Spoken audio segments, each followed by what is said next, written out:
మార్పులు గాని, లేపోతే వార్తలు బయటకు ఆయన శ్వేతపత్రాలు విడుదల చేయడం గాని, ఈ వ్యవహారంలోనే జగన్మోహన్ రెడ్డి గారు ఢిల్లీ ఎళ్లి ధర్నా చేయడం గాని, ఈ రోజున అంబటి రాంబాబు గారు లాంటి వాళ్ళు అసలు అన్నా క్యాంటీన్‌లు అంత ఉపయోగం లేకపోయినా పెద్ద ఆర్భాటంగా చూపిస్తున్నారని చెప్పడం గాని, ఏమంటారు సార్ అసలు నిజంగా అవన్నీ రాంగ్ అండి.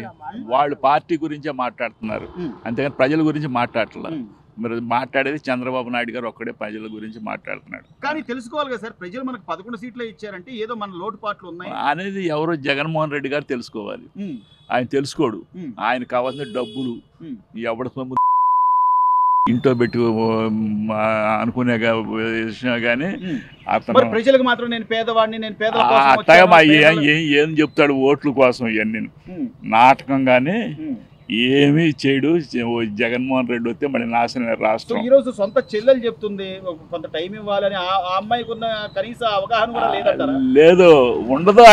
వాడికి ఉండదు. వాడు బతికున్నంతకాలం అట్టాగా ఉంటాడు అంతే. కానీ అంటే 39% ఓట్లు ఉన్నాయి, ఈసారి మాకు సమయం వస్తుంది ఎప్పుడు అట్టాగంటారు. ఓడిపోయినాడు కూడా అంటాడు రేపు పొద్దున్న నాదేని అంటాడు. అవన్నీ మామూలు మాటలు, రాజకీయం కానీ అదేం లేదు. సో మార్పు ఏం గమనిస్తున్నారు సార్ ఇప్పుడు వచ్చిన కొత్త ప్రభుత్వంలో? మార్పులు అంటే పెద్దవారిగా మీరు ఏం చెప్తారు? ఈ రోజున పోలవరం జంగిల్ క్లియరెన్స్ లోనే అసలు పెద్ద పెద్ద పాములు అవన్నీ, అసలు నిజంగా ఆయన నమ్మి ఓట్లేసినప్పుడు నేను ఉన్నాను విన్నాను అన్న వ్యక్తి అదేనా సార్ చేయాల్సింది అమరావతిని? ఎవరు? జగన్మోహన్ రెడ్డి గారు.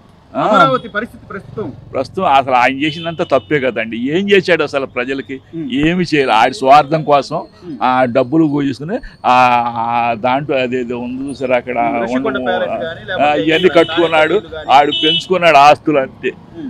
ఆడితో పాటు ఉండాలి కూడా పెరిగారు, అంతేగాని ప్రజలకి ఏం చేయలేదు అంతే. ప్రజలకు ఇంత క్లియర్ గా ఉన్నప్పుడు మళ్ళీ వాళ్ళ దగ్గర అభిమానం పొందాలి అంటే ఇంకా ఆయన వేరే దారులు ఎత్తుకోవాలి, లేకపోతే అసెంబ్లీకి రావాలి, సమస్యల మీద పోరాడాలి. ఇది కాకుండా నాకు ప్రతిపక్ష హోదా ఇస్తేనే వస్తాను, లేదా నన్ను మీరు అవమానిస్తున్నారు అంటే మ్యాండేటరీ కూడా తీసుకోండి. అవసరం వాడికి ప్రజల మ్యాండేటరీ అసలు అవసరం లేదండి. డబ్బు అంత డబ్బుతోనే ఏదైనా పని అయిపోతుంది అని ఆలోచనలో ఉన్నాడు. చంద్రబాబు గారు చేయగలరంటారా? చేస్తాడు, అన్ని చేస్తాడు, అన్ని చేస్తాడు. నమ్మకం ఉందంటారా? 100%. ఎలాగంటే ఏంటంటే ఏదో రకంగా చేస్తాడు. ఆయన విజన్ కేంద్రం డబ్బులు ఇవ్వకపోయినా ఈయన అడుక్కుంది సరే రాజధాని కట్టిస్తాడు, పోలవరం పూర్తి చేస్తాడు.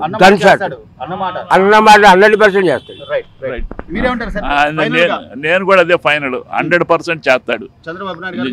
నమ్మకం ఉంది 100%. బాబాయ్ అంటే కొంతైనా మార్పు కనపడుతుంది అంటారా ఈ రోజున? పెద్దవాళ్ళ పెన్షన్ల విధానం కానీ, లేదా ఈ ఇసుక విధానం అని, లేకపోతే అన్నా క్యాంటీన్లు అని అన్ని అంటే చెప్పినట్టుగా జరుగుతున్నాయి అంటారా?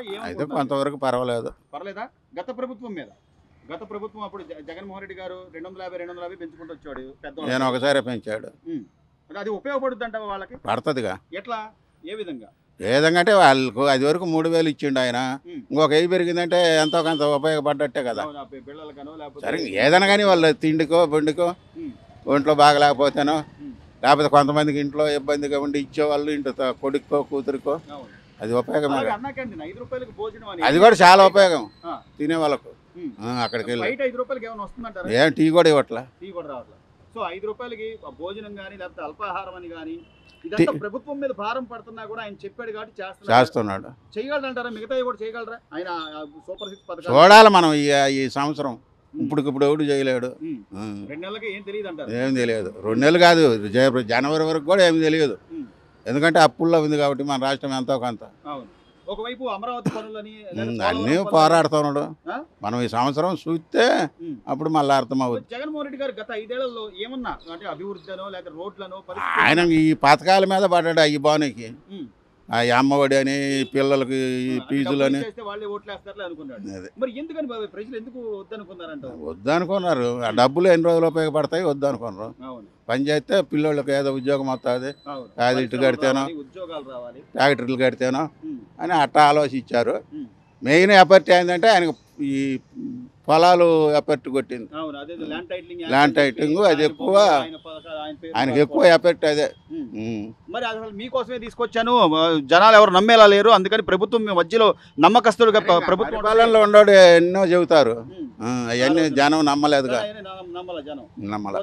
వద్దనుకున్నా 11 సీట్లు ఇచ్చినప్పుడు నువ్వు గెలిచావు, నీ నియోజకవర్గం గురించి మాట్లాడకుండా నేను అసెంబ్లీకి రాను, నాకు ప్రతిపక్ష హోదా ఇవ్వండి అంటే అది ఎట్టేస్తారు. ఆ. మొన్న కూడా ఏనపత్రుడు చట్టబద్ధంగా ఇవ్వటానికి రూల్ లేదు. ఆయన కోర్టుకు వెళ్తానంటే ఏ కోర్టుకు వెళ్ళినా మాకు ఇబ్బంది లేదు. అన్ని ఇప్పుడు ప్రతిపక్ష హోదా ఇస్తేనే రావాలా? ఆయన మాట్లాడకూడదా? వచ్చి ఆయన సింగల్గా వచ్చినా ఎట్టొచ్చినా ఆయనకి ఇవ్వాల్సిన టైం ఆయనకి ఇస్తారు. ఇస్తాము. ఆయన ఏది మాట్లాడినా మాకు ఇష్టమేను ఆయన పరిధిలో అని అన్నాడు. అవును, ఆధారాలు చూపిస్తా, నువ్వు మాట్లాడు, ప్రజల పక్షాన పోరాడు, తప్పులేదు. వాళ్ళ లోటుపాట్లు ఉంటే నువ్వు చెప్పాలి, అంతేగాని నాకు ప్రతిపక్ష హోదానే ఇవ్వండి.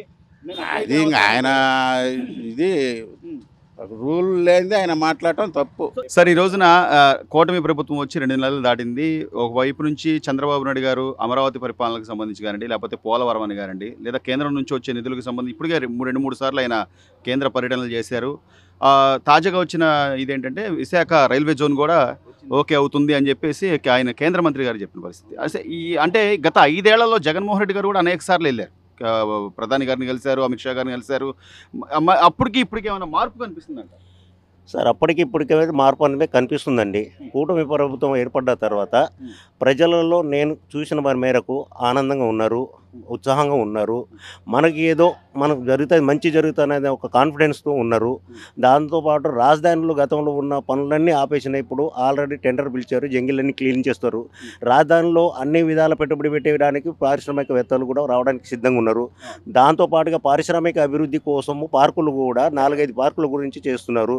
ఇండస్ట్రియల్ పార్క్ కూడా రేపు సెప్టెంబర్ 20కు మారుస్తున్నారు. ఇది కూటమి ప్రభుత్వం మారుస్తున్నారు. ప్రజలకు పెట్టుబడితో వ్యాపారం ఉంటేనే, వ్యాపారంలో అభివృద్ధి ఉంటేనే రాష్ట్ర అభివృద్ధి ఉంటుంది. రాష్ట్రంలో కేంద్రంలో ఉన్న కేంద్ర ప్రభుత్వంతో కూడా మన చంద్రబాబు నాయుడు మాట్లాడడం జరిగింది. మాట్లాడే కేంద్రం కూడా సానుకూలంగా ఉన్నది. రైల్వే జోన్ కూడా ఏర్పాటుకు మనం కూటమి ప్రభుత్వానికి సపోర్ట్గా ఉన్నది. కాబట్టి ఈరోజు మనం చూస్తే ఆంధ్రప్రదేశ్ ఇంకా ముందుకు వెళ్తుందనే ఆలోచనలు ప్రజలు ఉన్నారని నా యొక్క నమ్మకంతో. అంటే ఈ 2 నెలల పరిపాలనకు సంబంధించి ప్రతిపక్ష నాయకులుగా ఉన్నటువంటి జగన్మోహన్ రెడ్డి గారు మొన్న ఢిల్లీ వెళ్ళి ధర్నా చేసింది చూసాం. ఆ తర్వాత అంబటి రాంబాబు గారు కానీ, లేకపోతే ఇంకో కొంతమంది నాయకులు కానీ వరుస ప్రెస్ మీట్లు పెట్టి అసలు అన్నా క్యాంటీన్లు అనవసరం, ఏదో అన్నా క్యాంటీన్లు ఏదో దాన్ని ఆర్భాటం చూపిస్తున్నారు, అంతకుమించి ఏం లేదు. ఈయన ఇచ్చిన హామీలు సూపర్ 6 పథకాలు ఏవైతే ఉన్నాయో అసలు నేను చేయలేనని చెప్పి గాల్లో చూస్తున్నాడు. అది అంటే ఇవి కష్టంగా ఉన్నాయి, ఇది కష్టమేమో అని అనిపిస్తుంది అన్నట్లుగా ఆయన చెప్పిన సందర్భాన్ని వక్రీకరించి చెప్పడాన్ని ఎలా చూడండి? నిజంగా సూపర్ 6 అమరావతి అంటారు. సూపర్ 6 అంటే అవుతుంది సార్, కానీ అన్నీ ఒకేసారి అన్నది కదా. ఇల్లు ఎలాగనగానే పండగ కాదు కదా. అన్న క్యాంటీన్ అనేది చాలా అద్భుతమైన కార్యక్రమం సార్. అది పేద ప్రజలకు చాలా ఇదిగా అనుకూలంగా ఉన్నది.